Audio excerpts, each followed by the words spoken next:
Sixth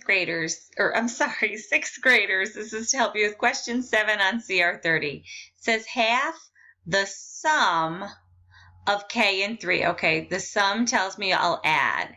So I have to do half the sum of K and 3. So the sum tells me I'll add K and 3.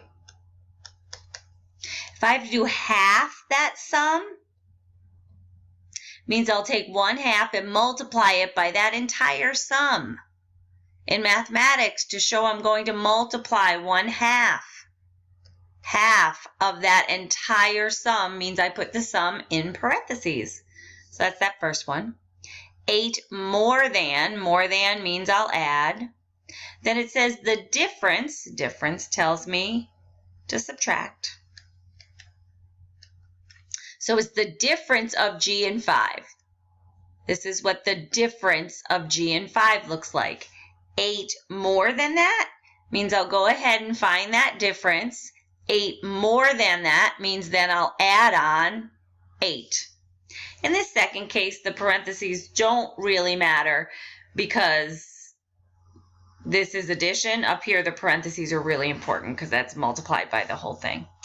All right, but technically, I'd write it like that. Let's see, 4 less than tells me I'll take away 4 from whatever's happening. I'll be taking away 4. 4 less than the quotient says I'll need to divide. And it's the quotient of P and 2. So I can write it this way. I could write it P divided by 2, and then 4 less than that. I'll have to take 4 away from that, so I'll subtract 4 off from that. Or I could write it P divided by 2, and then minus 4.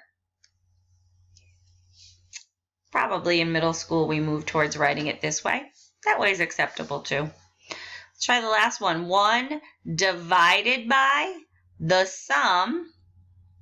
Sum means we'll add 6 and R. So it's 1 divided by the sum of 6 and R means I'll have to do 6 plus R. Or if you want to write it this way, 1 divided by, it's very important you put your sum within parentheses. So that's another option. That's 1 divided by and then in parentheses 6 plus R.